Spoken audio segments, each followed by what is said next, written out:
नमस्कार दोस्तों, स्वागत है आपका ऑफिशियल इंस्पायर्ड चैनल पर। आज हम जिस किताब की गहराई में उतरने जा रहे हैं उसका नाम है a slap in the face, why insults hurt and why they shouldn't, जिसे लिखा है विलियम बी अर्वाइन ने। ये किताब हमारी उस सबसे बड़ी समस्या पर रोशनी डालती है जिसका सामना हम सभी ने कभी ना कभी किया है, लोगों के अपमान और तानों का दर्द।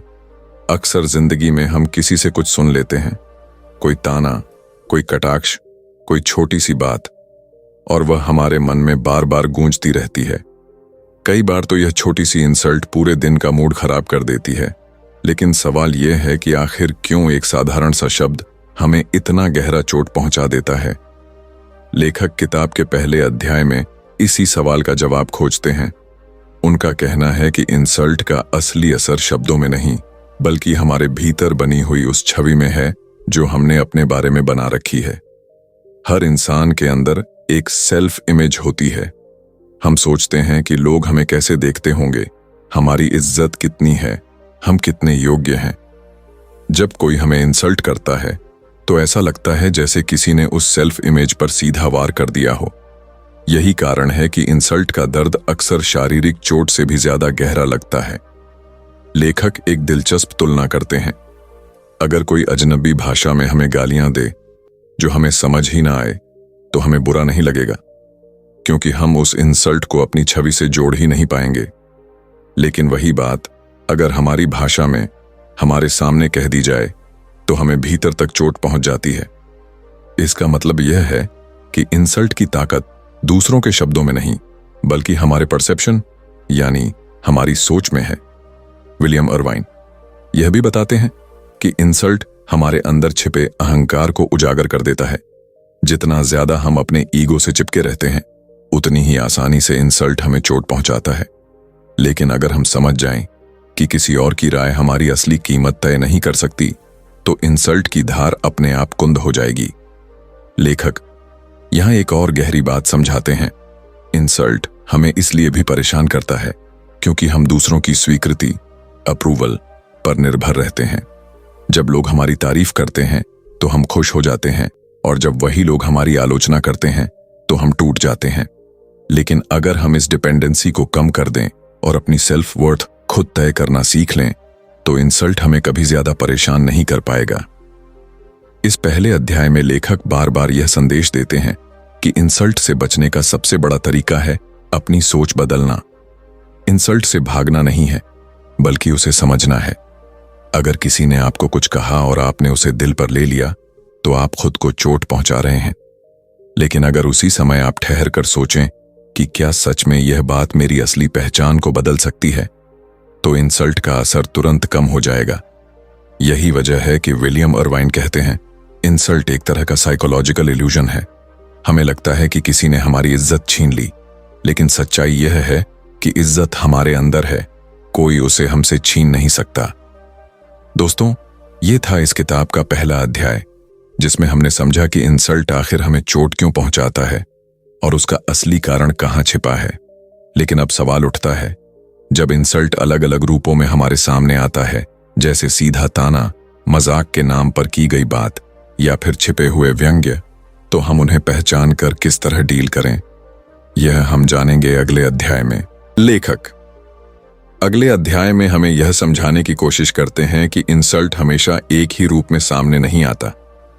कभी यह सीधी आलोचना के रूप में आता है, कभी मजाक या व्यंग्य बनकर, और कई बार तो मीठे शब्दों के भीतर छुपा हुआ जर होता है।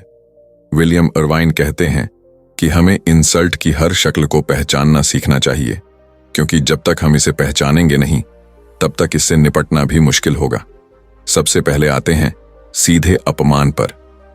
जैसे कोई आपके सामने खड़ा होकर कह दे कि आप अयोग्य हैं, आप में कोई क्षमता नहीं है, या आपसे कुछ नहीं हो सकता। ऐसे शब्द सीधे आपके आत्मविश्वास को हिलाने की कोशिश करते हैं। लेखक कहते हैं कि इस स्थिति में हमें अपने दिमाग को तुरंत यह याद दिलाना चाहिए कि किसी की राय हमारी असली पहचान नहीं है। सामने वाला सिर्फ अपनी सोच जाहिर कर रहा है, और उसकी सोच का बोझ उठाना हमारी मजबूरी नहीं है। फिर आता है अप्रत्यक्ष इंसल्ट, जिसे हम तानों और व्यंग्य के रूप में सुनते हैं। कई लोग सीधे सीधे कुछ कहने की बजाय घुमा फिरा कर चोट पहुंचाते हैं, जैसे तुम तो वैसे भी बहुत होशियार हो ना, या वाह बड़ा अच्छा काम किया है, लेकिन अगर थोड़ा और ध्यान देते तो सही होता। ऐसे वाक्य बाहर से देखने पर तारीफ जैसे लगते हैं, लेकिन भीतर से आपकी कीमत घटाने की कोशिश करते हैं। लेखक का कहना है कि ऐसे वाक्यों को गंभीरता से लेने की बजाय मुस्कुरा देना और हल्के अंदाज में जवाब देना सबसे अच्छा बचाव है, क्योंकि जब आप इन्हें भारी बना देंगे तभी ये आपका मन तोड़ पाएंगे। तीसरा प्रकार है मजाक के नाम पर इंसल्ट। बहुत बार लोग कहते हैं कि अरे मजाक कर रहे थे, इतना सीरियस क्यों ले रहे हो?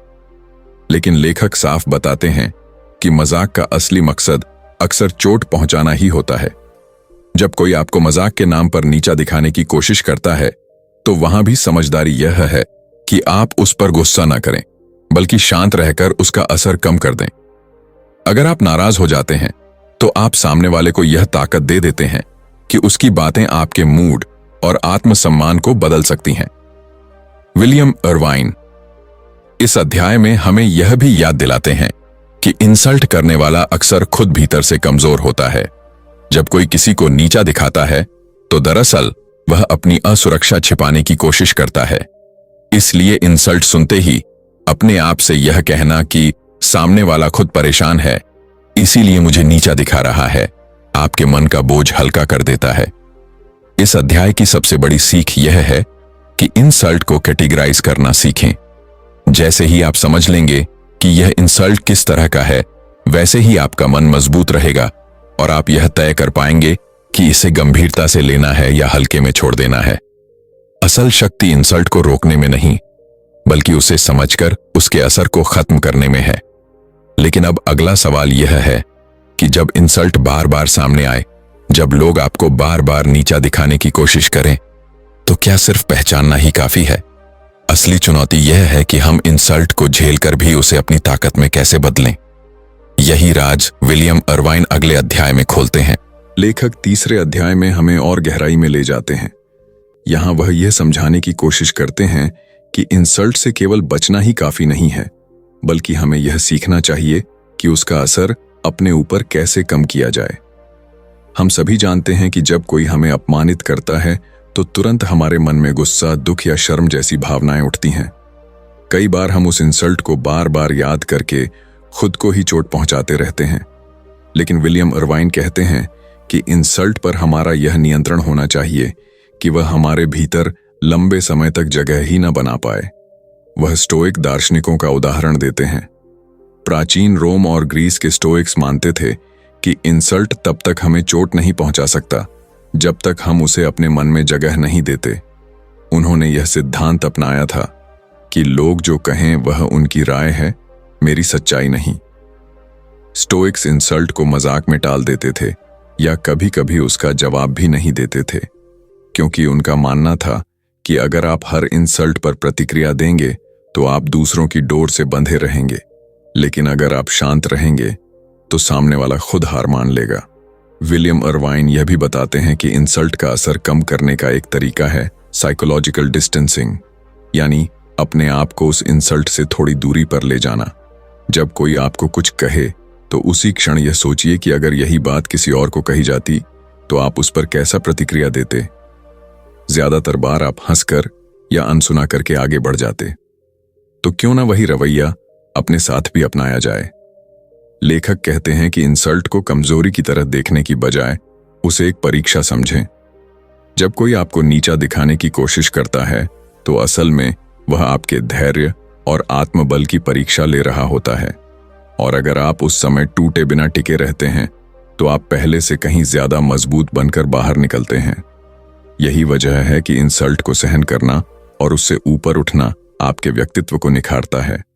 इस अध्याय में एक और महत्वपूर्ण विचार सामने आता है, इंसल्ट को उल्टा मोड़ देना।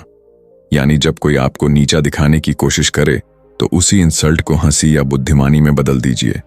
जैसे अगर कोई कहे कि तुम तो बहुत आलसी हो, तो आप मुस्कुराकर कह सकते हैं, हाँ, यही आलस मुझे रचनात्मक बनाता है, दिमाग से काम करने पर मजबूर करता है। इस तरह आप इंसल्ट को हथियार नहीं बल्कि मजाक का हिस्सा बना देते हैं। और जब आप ऐसा करते हैं तो सामने वाले की ताकत खत्म हो जाती है। लेकिन सबसे गहरी सीख जो विलियम इरवाइन इस अध्याय में देते हैं वह यह है कि इंसल्ट हमें तभी चोट पहुंचाता है जब हम मान लेते हैं कि उसमें सच्चाई है। अगर हमें अपने मूल्य और अपनी क्षमता पर विश्वास है तो किसी भी इंसल्ट की धार हमारे ऊपर असर नहीं कर सकती। यह आत्मविश्वास अभ्यास से आता है। हर इंसल्ट को एक मौके की तरह देखिए कि यह आपके विश्वास की परीक्षा है।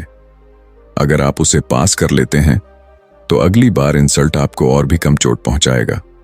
और यहीं पर लेखक हमें एक विचार के सामने खड़ा करते हैं।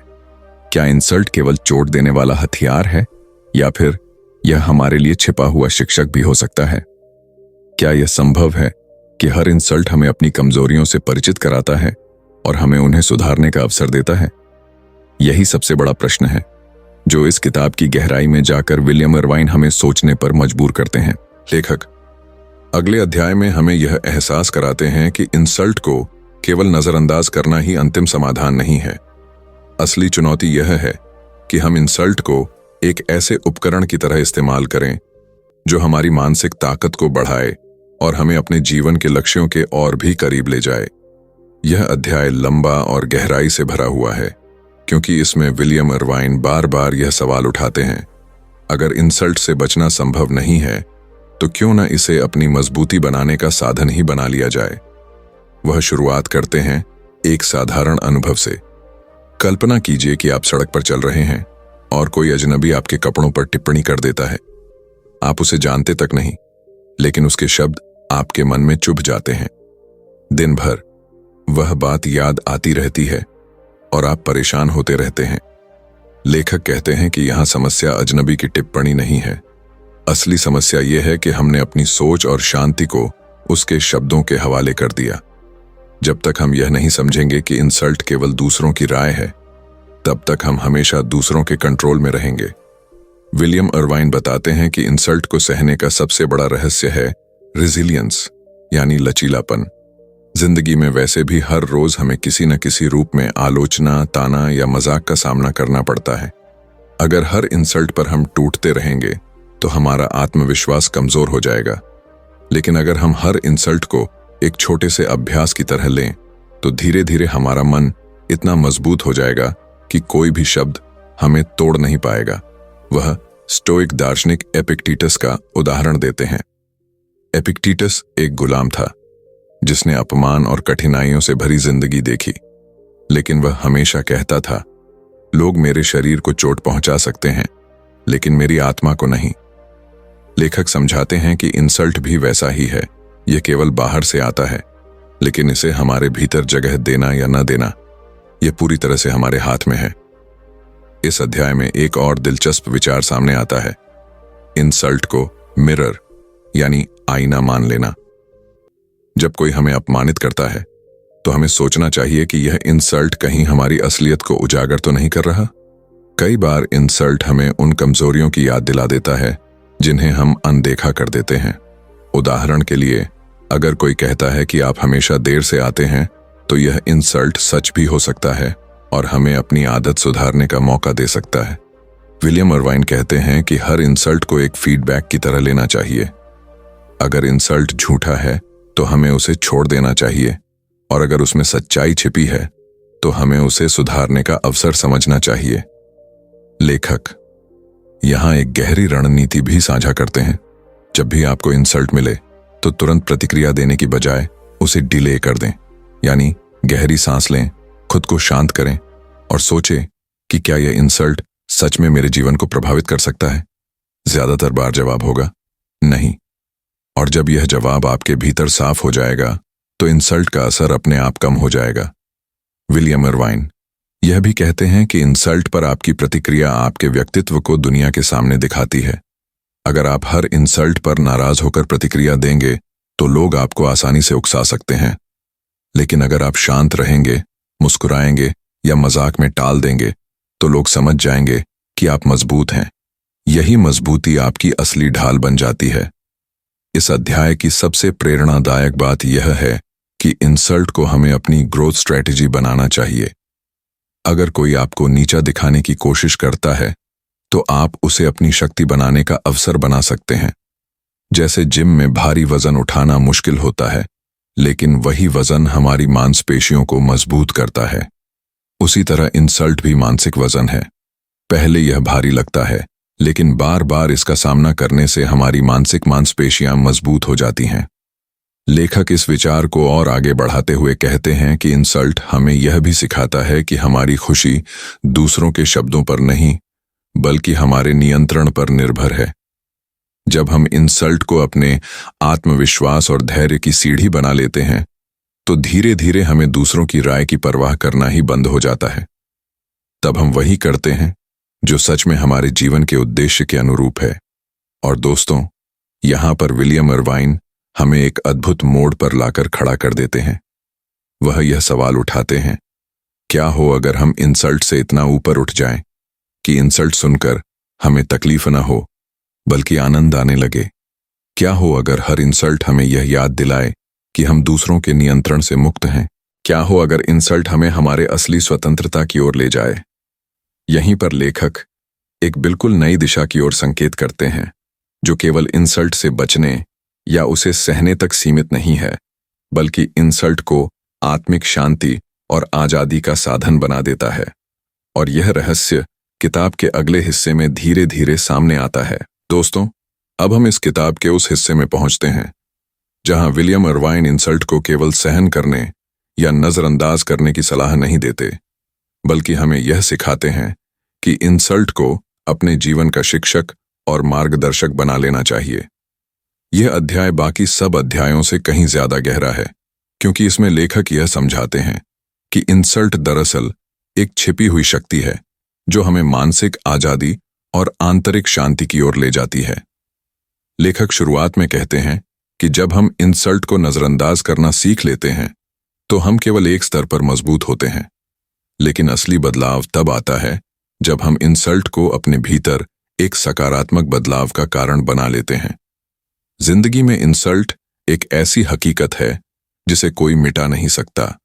हर कोई कभी न कभी मजाक उड़ाएगा, ताना मारेगा या हमें नीचा दिखाने की कोशिश करेगा। लेकिन विलियम इरवाइन यह सिखाते हैं कि अगर हम हर इंसल्ट को लाइफ लेसन यानी जीवन का पाठ मान लें, तो वही इंसल्ट हमारी सबसे बड़ी ताकत बन सकता है। वह स्टोइक दर्शन का हवाला देते हैं और कहते हैं कि स्टोइक्स इंसल्ट को ट्रेनिंग मानते थे। जैसे योद्धा युद्ध से पहले कठोर अभ्यास करते हैं, वैसे ही इंसल्ट हमारे मन और आत्मा की तैयारी कराता है। जब कोई हमें अपमानित करता है और हम उस इंसल्ट पर काबू पा लेते हैं, तो हम मानो अपने मन को और मजबूत बना लेते हैं। यह प्रक्रिया हमें धीरे धीरे इस स्तर पर पहुंचा देती है कि फिर कोई भी इंसल्ट हमें भीतर से हिला नहीं सकता। लेखक यहां एक दिलचस्प उदाहरण देते हैं। वह कहते हैं कि कल्पना कीजिए, अगर आप किसी जिम में जाते हैं और वहां हर दिन हल्का फुल्का वजन उठाते हैं, तो शायद आप में ज्यादा ताकत नहीं आएगी। लेकिन अगर आप भारी वजन उठाएंगे, तो शुरुआत में दर्द होगा, लेकिन धीरे धीरे वही दर्द आपकी ताकत में बदल जाएगा। इंसल्ट भी वैसा ही है। शुरुआत में यह हमें चोट पहुंचाता है, लेकिन अगर हम इसे अपनी मानसिक एक्सरसाइज मान लें, तो धीरे धीरे यह हमारी आत्मा को और मजबूत बना देता है। विलियम इरवाइन हमें यह भी याद दिलाते हैं कि इंसल्ट का असली मकसद हमें रोकना नहीं है, बल्कि यह हमारे धैर्य और आत्मविश्वास की परीक्षा है। अगर आप इंसल्ट को दिल पर लेकर टूट जाते हैं, तो सामने वाले की जीत होती है। लेकिन अगर आप इंसल्ट को शांति और मुस्कान से झेल लेते हैं, तो जीत आपकी होती है। यह जीत केवल बाहर की नहीं, बल्कि भीतर की भी होती है, क्योंकि हर इंसल्ट के बाद आप खुद को और बेहतर और मजबूत महसूस करने लगते हैं। इस अध्याय में लेखक हमें एक और गहरी समझ देते हैं। इंसल्ट हमें यह सिखाता है कि हमारी असली आजादी तभी मिल सकती है जब हम दूसरों की राय से मुक्त हो जाए। ज्यादातर लोग दूसरों के शब्दों पर जीते हैं। कोई हमारी तारीफ करता है तो हम खुश हो जाते हैं, और कोई हमें इंसल्ट करता है तो हम दुखी हो जाते हैं। यानी हमारी खुशी और दुख दोनों दूसरों के हाथों में है। लेकिन क्या यह सच्ची आजादी है? नहीं। सच्ची आजादी तब है जब हम यह तय करें कि हमारी खुशी केवल हमारे हाथों में है। इंसल्ट का इस्तेमाल हमें इस आजादी की ओर ले जाने के लिए करना चाहिए, विलियम अर्वाइन एक और उदाहरण देते हैं। मान लीजिए किसी ने आपको मजाक में बेकार कह दिया। अगर आप दुखी हो जाते हैं तो आपने अपनी भावनाओं की चाबी सामने वाले को दे दी। लेकिन अगर आप मुस्कुराकर कहते हैं, शायद तुम्हें यह लगता है लेकिन मुझे अपनी असली कीमत पता है, तो आपने न केवल इंसल्ट को बेअसर कर दिया बल्कि आपने यह भी दिखा दिया कि आपकी चाबी केवल आपके पास है। यह आत्मनिर्भरता ही सबसे बड़ा हथियार है। लेखक कहते हैं कि इंसल्ट का एक छिपा हुआ पहलू यह भी है कि यह हमें विनम्रता सिखाता है। कई बार हम अपनी सफलता या अहंकार में इतने डूब जाते हैं कि हमें लगता है हम दूसरों से श्रेष्ठ हैं। लेकिन जब कोई हमें इंसल्ट करता है तो यह हमें हमारी सीमाओं की याद दिलाता है। यह हमें जमीन से जोड़े रखता है। और अगर हम इसे सही तरीके से लें तो इंसल्ट हमारी आध्यात्मिक यात्रा का हिस्सा बन सकता है। इस अध्याय की सबसे गहरी शिक्षा यह है कि इंसल्ट केवल दूसरों की राय नहीं बल्कि हमारे धैर्य, आत्मविश्वास और स्वतंत्रता की परीक्षा है। यह एक दर्पण है जो हमें दिखाता है कि हम वास्तव में कितने मजबूत हैं। और अगर हम इंसल्ट को अपने जीवन में सही जगह दे दें तो यह हमारी आत्मा को चमकाने वाला साधन बन सकता है।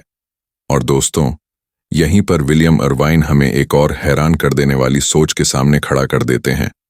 क्या हो अगर इंसल्ट को केवल सहन करना ही नहीं बल्कि उसका स्वागत करना शुरू कर दिया जाए, कारण देने लगे? क्या हो अगर इंसल्ट हमें यह याद दिलाए कि हम दूसरों के कहे से परे हैं और हमारी असली शक्ति हमारे भीतर है?